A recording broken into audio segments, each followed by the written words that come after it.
So with that, the only thing I care about sports is the tailgate, the party. Other than that, I don't really care. So with that, I'll turn the interview over to Tyler with our next two fascinating guests. Yes, coming on to join us today and talk about all things Detroit sports. We got a lot going on in the world of Detroit sports right now. We're joined by Matt Dery, host of the Locked On Lions podcast and longtime Detroit sports radio host, as well as Woody Woodriffe from Fox 2 Sports. Woody, Matt, thank you for being with us today.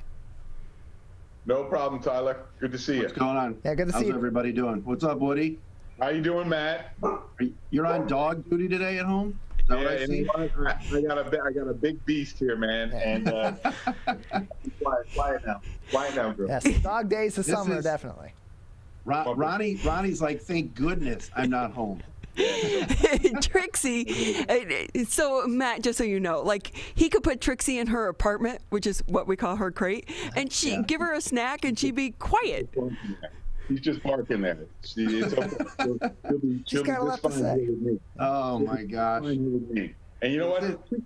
Trixie is a huge Lions fan, and she is excited about this year. You know what, Matt? The one thing I was thinking about before we even started this was I'm looking at this Lions team, and you know what? Okay, the players are there. We can go through all of that. But you know what? The coaching staff is something that really has to be taken a look at, because all of these guys, to a man, has experience in the league, has won in the league. And so I got to think that they have those little insights and everything else that those players can easily absorb. So that may make this iteration of Lions team maybe that much better.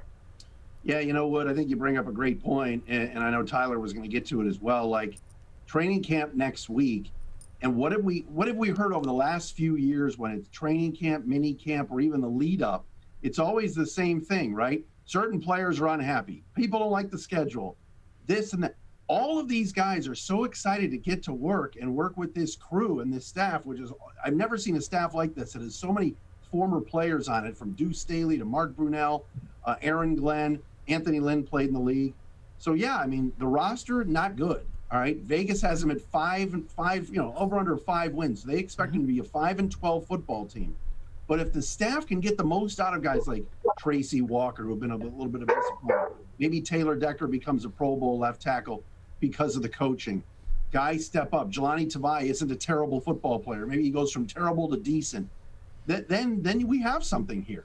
And I'm with you totally. I think that's probably the selling point right now, is that this crew of coaches might take a little bit of this water and turn it into some wine. In the next few years, they'll be right there. Yeah, and especially because it's a matter of leadership also. We knew for sure in the last coaching administration with Matt Patricia that a lot of the players did not see it. Most of the players really did not see eye to eye with him and with his assistants. And you got Dan Campbell coming in, who's the kind of guy that players are willing to run through a brick wall for. And these guys that have experience as players in the league, but are also well-established and respected coaches. You mentioned guys like Aaron Glenn and Deuce Staley, who have already been coaching for teams that have had relative success in recent years as well. And with that being the case, oftentimes when you have a coaching change, that transition takes some time, and it's very rough even going through training camp and into the early weeks of the season, and especially with a roster like the Lions that has this youth that hasn't had much success, if any, in the last several years under the previous coaching staff.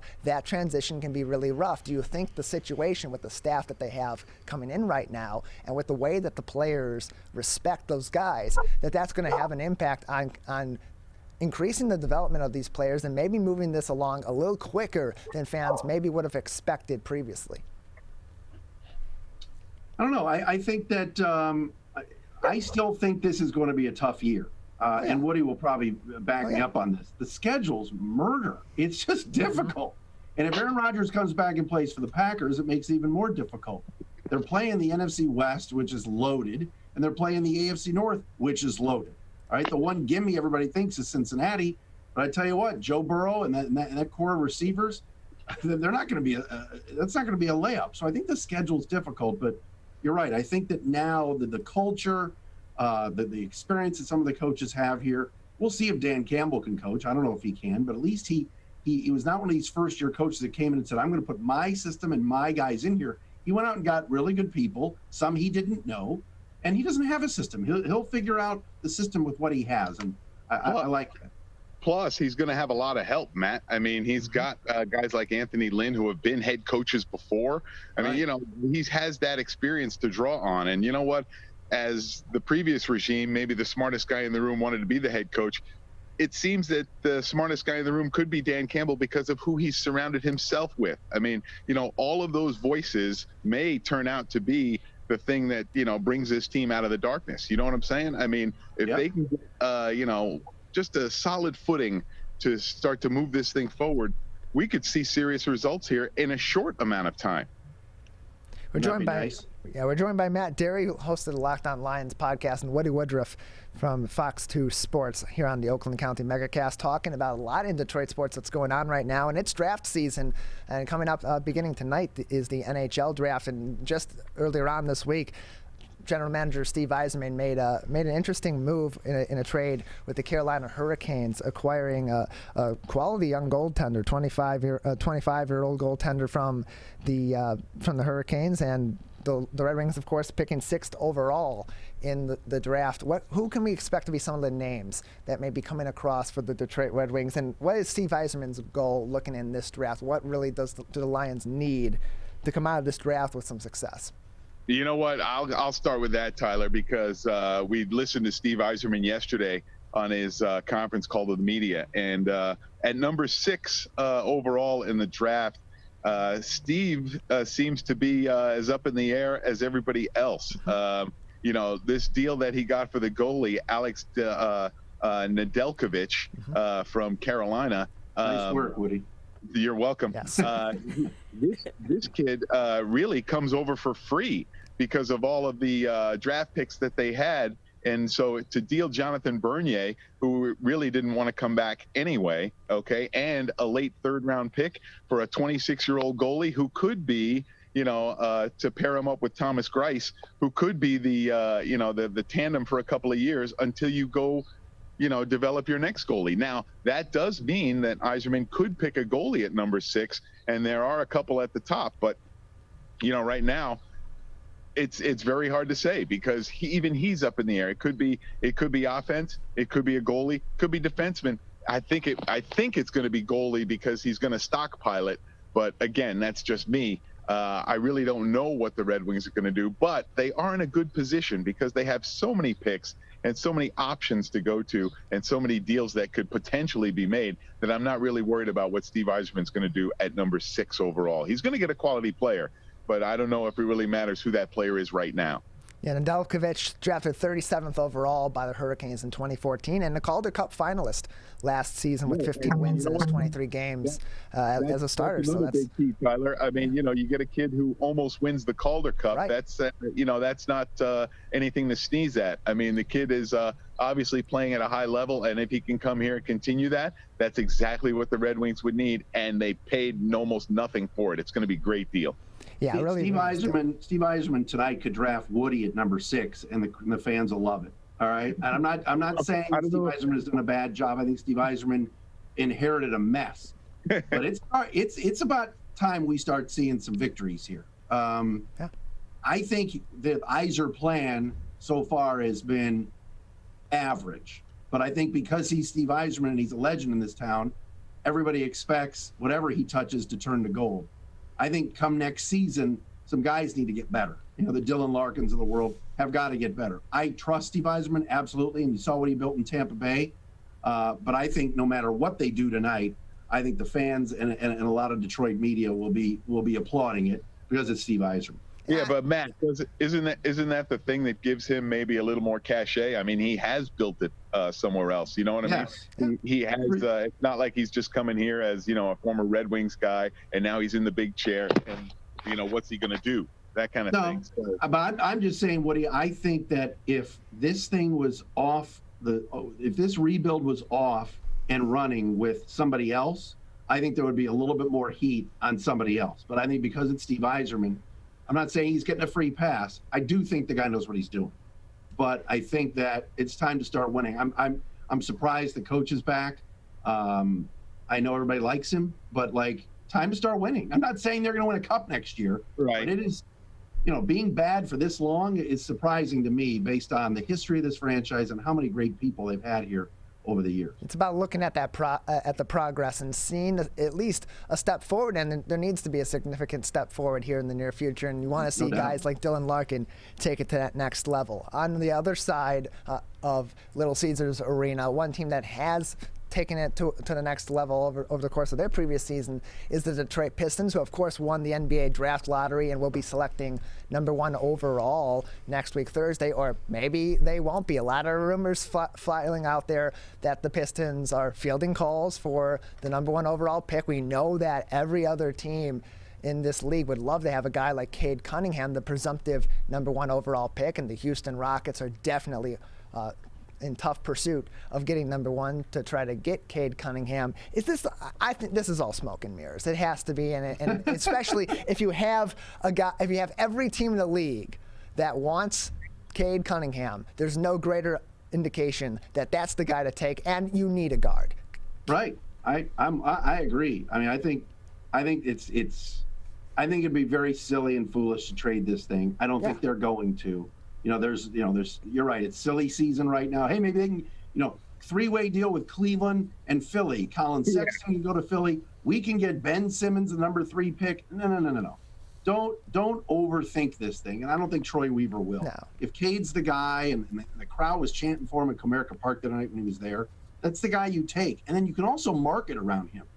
What do you know? That building's been empty for the last few years. It has been empty, Matt. And you know what? I agree with you. You can build around a guy like Cade Cunningham. I also like the fact that he said he wasn't making any other visits. He came to Detroit, and that was it. And you know what? And that tells me that at the top of this draft, there's a couple of guys, and then there's a big fall off. Okay, let's not get caught in the fall off. Let's take the good guy at the top. And I think that's exactly what Troy Weaver's going to do. You don't get the first pick in the NBA draft after how long, Matt? Almost like 51 years, something like that. Yeah. We have the first pick. So you don't take that just to trade it and get more picks. No, this is what you wanted. You get the top pick, and you have a guy who's head and shoulders above everybody else. So why not take him? This is I agree with Matt. This is a no-brainer, and I think there's a lot of smoke right now around the Pistons and trade deals, and this GM's talking to this GM. I don't buy any of that. I don't believe any of it. In Troy, we trust here in Detroit. It has to be right.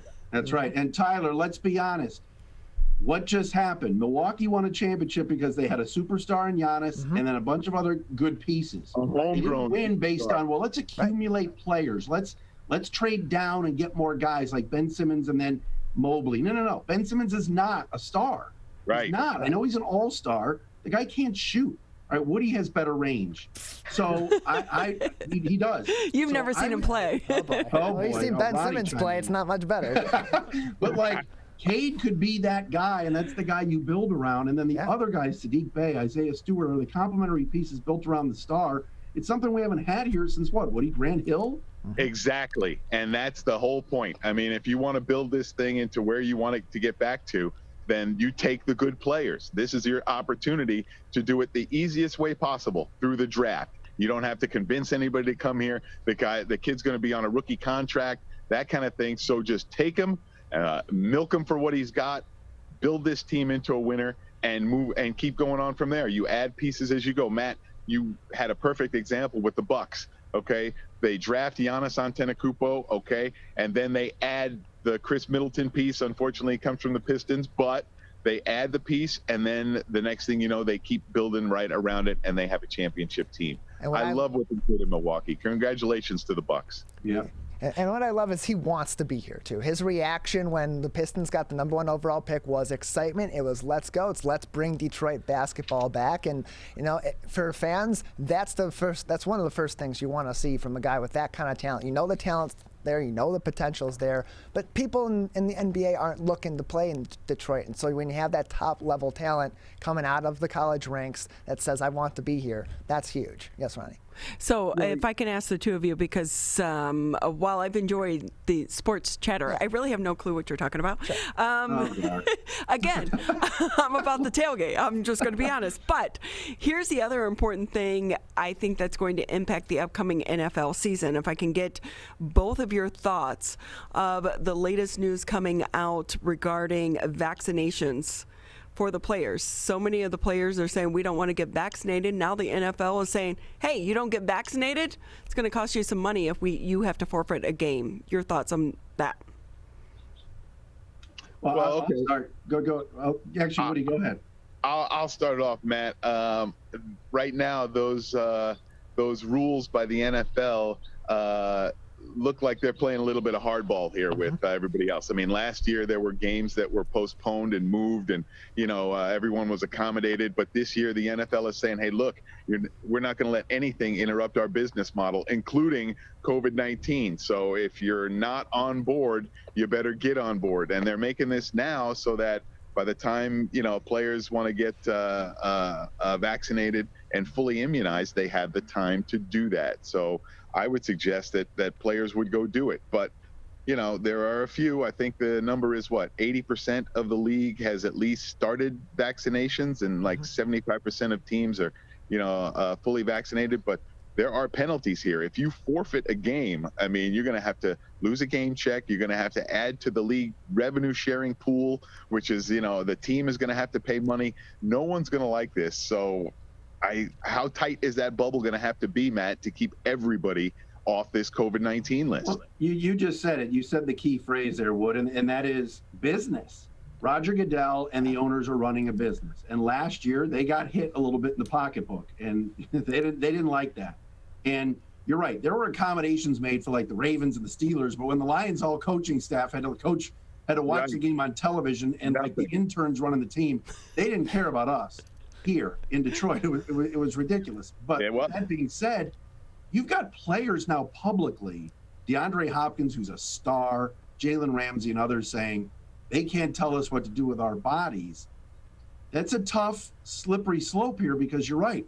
If games are canceled, if there are issues with too many players contracting the disease and everything, and they can't play, they're not going to accommodate like they did a year ago, because we have this vaccine and we've been waiting for it. So unfortunately, I think I hear what the players are saying, and yes, I respect any decision, but hey, how are we going to get out of this thing is to get vaccinated. And I think that I think more has to go into this besides just the Goodells of the world dropping the hammer.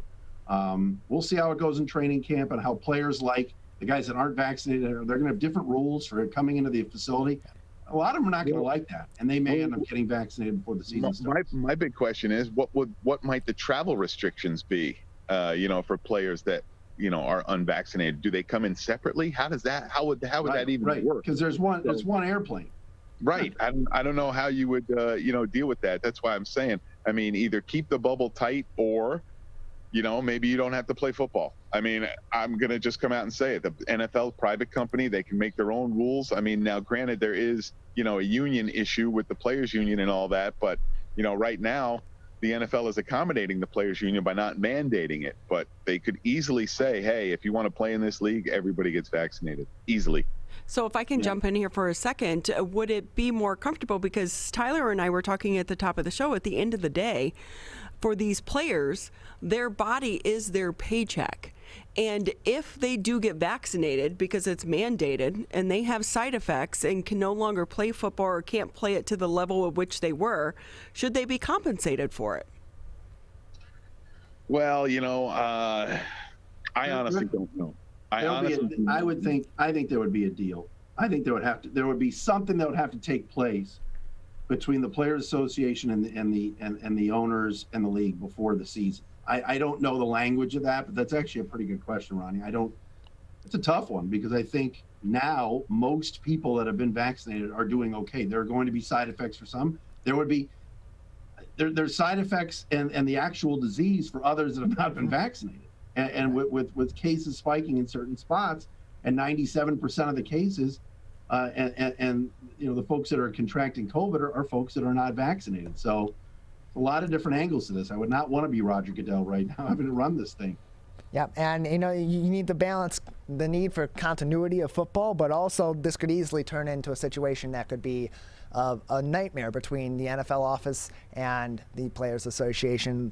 We're joined by Matt Dery, the host of the Locked On Lions podcast, and Woody Woodriffe from Fox 2 Sports, and we're just about to wrap up. We're running a little bit long on time. So before I let you guys go, anything else from you today?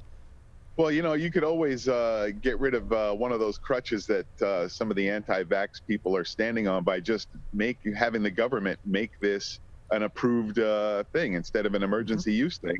Just approve it, and that way, it would be a government-approved deal, and everybody could, go out and get it. Now, that's going to take some work to do, and I don't know if it's going to happen during this NFL season, but that is one option. And let's just hope that the Lions can avoid any of those negatives that we talked about, like fines and forfeits and things like that, and stay safe for the whole year. Diesel, your thoughts on the Cleveland Indians before we let you go? Your thoughts on the Cleveland Indians franchise changing their name to the Guardians, as was announced this week? You know what? If people will do some research, obviously it came out this morning. My Twitter's blowing up. All my family's calling me. As an Indians fan, I'm fine with it. You know what I want? I want to win. Yeah. Like, I want a ring. The name is like so secondary to me. Like, I just want to win. I got Tiger fans texting me, "Oh, we're catching you in the standings." You know how embarrassing that is for an Indians fan? The Tigers like 3 games behind us.